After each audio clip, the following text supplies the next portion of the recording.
Hi again. I just thought I would take you guys along on the steps basically of making this elderberry syrup, just for the fun of it, and in hopes that, more people will begin to take their health into their own hands, whether making it yourself or, purchasing it. Either way, we all know that we can do things to improve our health naturally, and there basically is no side effects. I mean, you do have to know what you're consuming. You got to make sure you have no allergic reactions to any of the ingredients, and that nothing would be, what's the word, would affect the medication that you might be on negatively. Because sometimes some of the herbs are, they do the same thing, so it would possibly, in the combination of the herb and the medication, be too powerful, and be harmful. So you want to make sure, to check with your medical professional to be sure that the herbs, the ingredients and everything would be safe for you. But I'm just gonna show you what I'm doing. I mean, that's simply all I'm doing. So if anybody has questions, I mean, I would love to answer, to the best of my ability. I'm just learning too, so I'm, I have a lot of questions myself. But if it's something I can answer or I can get the answers for you, I'd be happy to do that. So anyway, I'm going to show you. I have turn my camera here so I won't be in the view for now anyway. So anyway, I am going to put the ingredients. I got the fire or the burner on, and I'm going to add the elderberries, which I'm making 2 jars, the 16-ounce jars, because of the orders I have. And so for 2, I've got 32 ounces here, and then I'm going to be putting in 1.5 cups of the elderberries. So there's the half. And then we'll fill up the cup.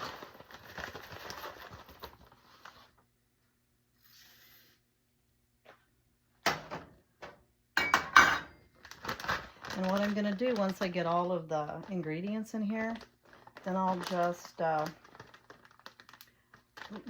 bring it to not really a boil, but where it's just starting to boil, to bubble. And anyway, here is the Star Anise. So for one recipe, a single recipe is what I'm trying to say, it would take 3. But since I'm doing a double, I'm going to put 6 of them in here. Find some of them that are decent size.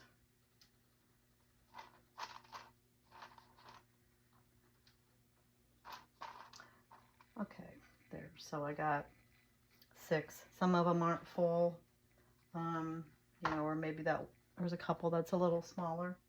And then I'm going to put the cinnamon in.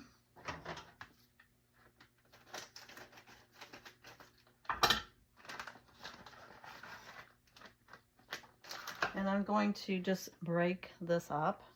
These are actually cinnamon sticks. And I'm going to put 1 full stick in. And then let me grab my spoon.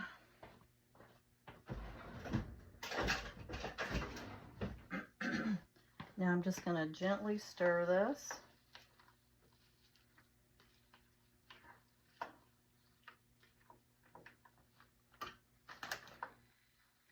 And I'm going to let it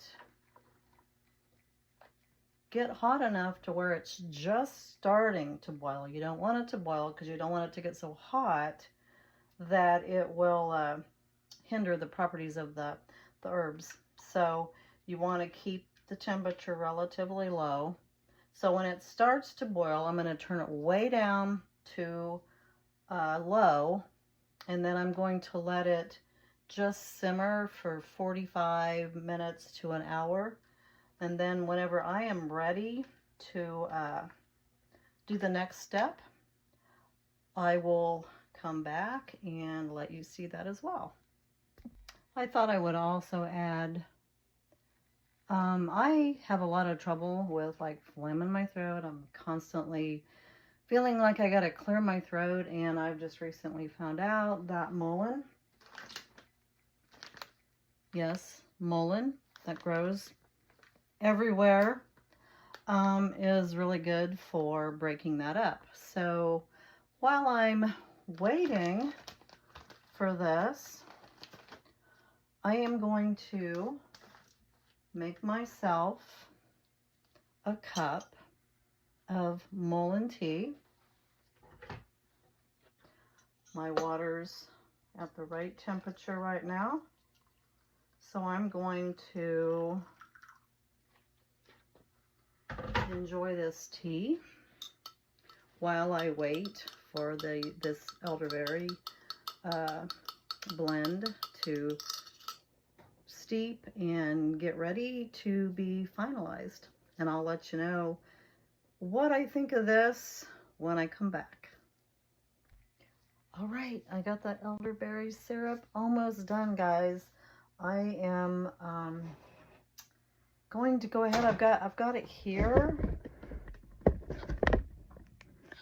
It is done steeping and cooled off to the point where I feel safe going ahead and pouring it in my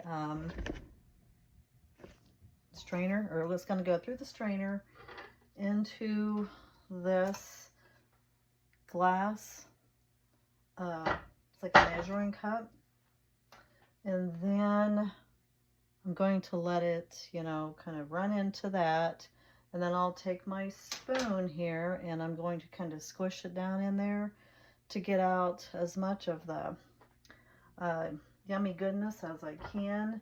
And then I will be putting honey, the raw unfiltered honey, in it, stirring it up really well, and then we will be placing it in these beautiful amber bottles. And I just thought it would be kind of fun to bring you guys along so you can see what I'm doing. So I'm going to go ahead and very carefully try not to make a mess. I know it's kind of hard not to make a mess when you're doing something like this. So I'm going to pour. And then I'm going to get all of the excess out of the pan.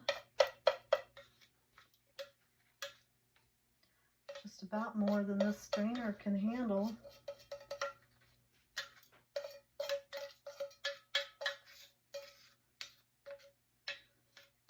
And then what I'm going to do is squish as much out as I can.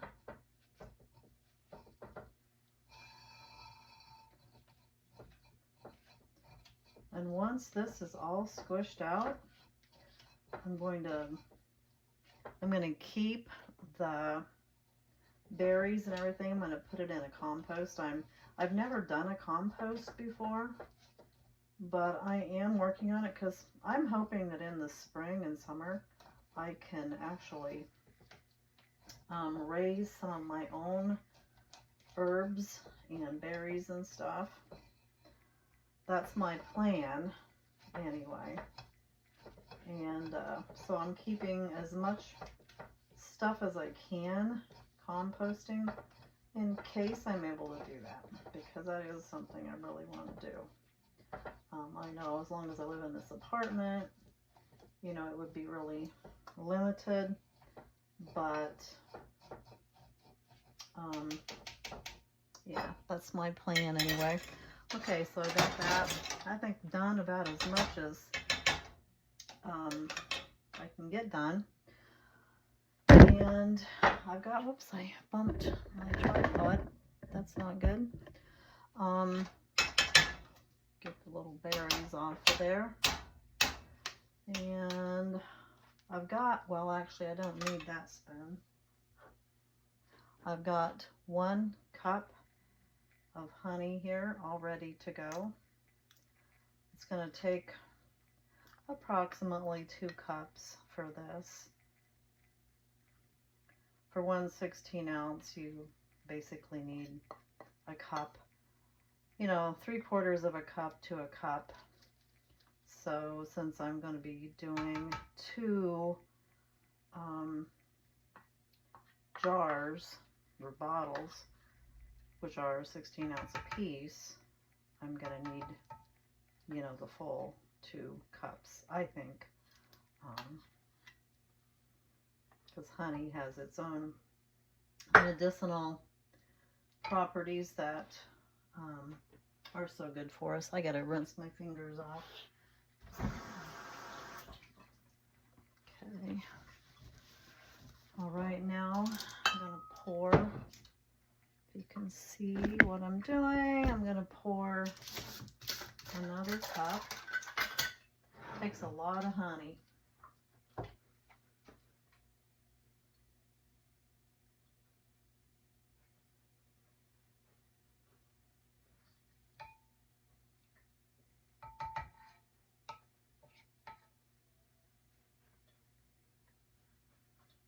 Okay. It's a messy job. Okay.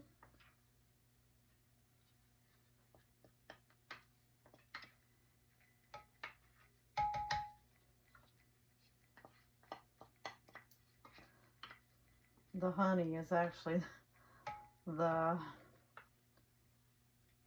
probably the messiest process of all of this, but oh, it's so yummy. There. So anyway, I'm going to just stir this up.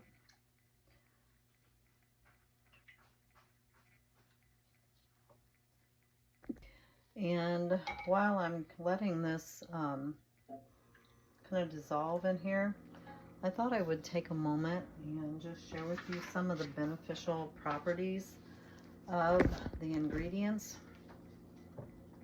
Of course, the elderberries, that is kind of like the, you know, the special ingredient. It's also, as a scientific name, it's Sambucus nigra.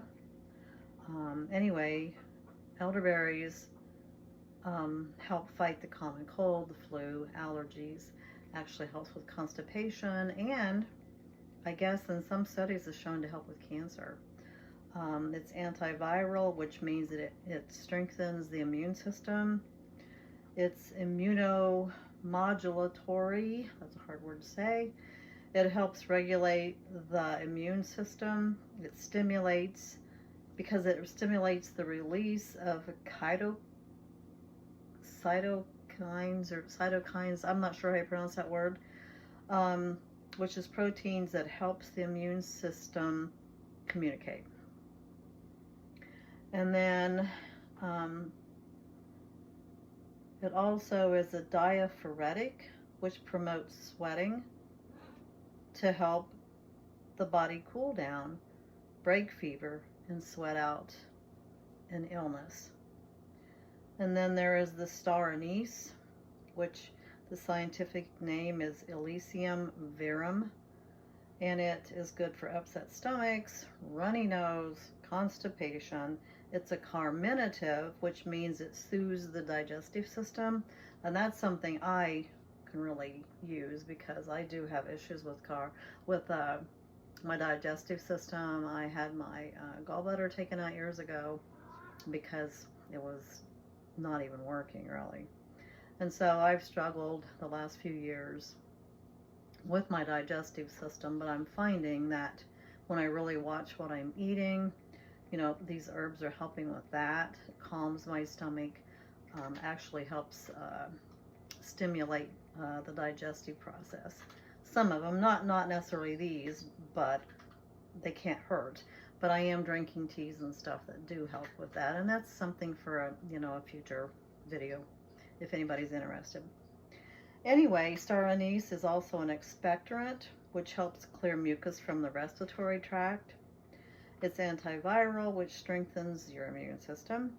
It's anti-inflammatory, which helps reduce swelling and pain. And that the swelling and the pain is directly related to inflammation. And then cinnamon, it helps lower blood pressure. It regulates the blood sugar levels. It's an antioxidant. It's also an anti-inflammatory and boosts in the metabolism. So, and then, you know, raw unfiltered honey is full of enzymes. It's antiviral, antibacterial. It's, you know, it's got tons, which I didn't make notes on that. If anybody wants to know more about raw unfiltered honey, just let me know. You know, I'll do a little research on that and get that information put out there. But anyway, I just thought while we're waiting for this to, you know, kind of dissolve in here, I would share that with you guys. I'm finding that what I'm doing here has really been very fulfilling. I've dabbled in herbal stuff, you know, flowers and things for years with my soap making, but never really took it too seriously. Anybody that knows me very well, you know that I've been making plantain salve and oil, and I've had a few customers and they all say that it works amazing for you know, like bug bites, rashes, just lots of skin irritations, things that, you know, would, like itches and things, I don't know, just anyway, skin issues. I love it myself. You can actually pick a plantain leaf if you don't have the oil or the salve with you. Kind of tear it up a little bit. You can even chew it up and then put it on, you know, take the chewed up leaves and put it on your cut, your rash, your bug bite, you know, a bee sting, whatever. And it is amazing how quickly, it's almost immediate how quickly, you know, it works. So anyway, I am going to attempt to pour this into this funnel and into the bottle. If you guys can see, I'm going to try to not block the view, and I hope and pray I do not make a mess.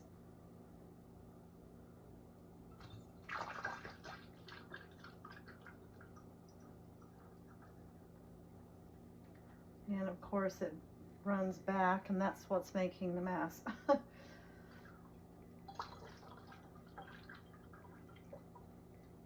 Maybe that was my fault. I held it over a little bit. Am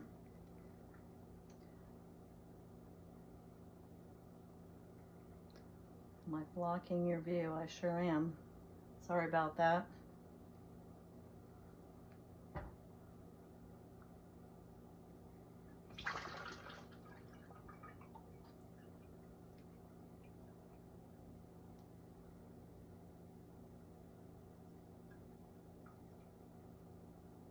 Kind of runs through there slow, but I guess it's because it was not getting any air.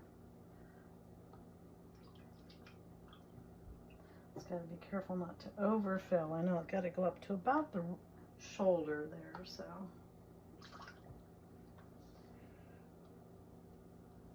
And that's perfect. Awesome. Okay, we'll set that aside. And I'll grab the other one.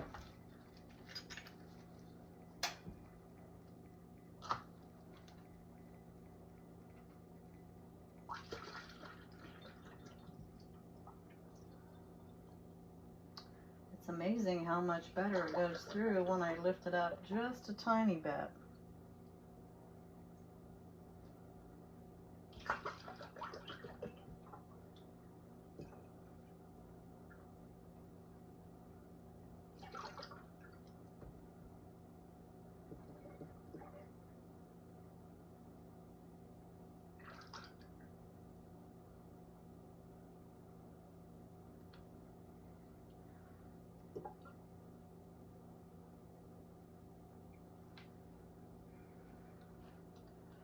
All right. I'm going to let that just sit there and drip through, but you can see this beautiful bottle. Put the lids on them. I'll be getting the labels on them and getting them sent or taken to my customers. So anyway, I want to thank you guys for watching. And oh, by the way, yes, I drank the mullein. If you've noticed, I've not been clearing my throat so much. A little bit, but 1 cup, my first cup, it did seem to help. It wasn't instant, but the more I drank of it, the more I felt the clearing in my throat.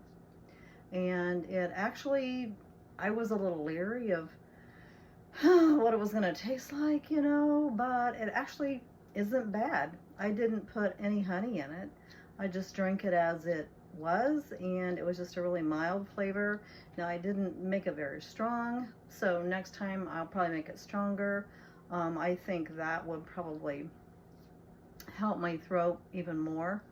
And mullein has like a whole lot of health benefits, some that might surprise you if you're not familiar with it. And you know, maybe down the road that'll be, you know, a video that I'll do and talk more about mullein and its benefits. And you know, maybe it's something that you guys would want to do yourself, you know, because mullein is readily available. It grows all over the place. It likes rocky places, you know, like in ditches, but you do want to make sure that when you go to forage for it, that it's a place where it's not been sprayed. You know, you don't want to pick any herbs or plants of any sort that you're going to use, either put on your body or to consume, that's had any chemicals sprayed on it.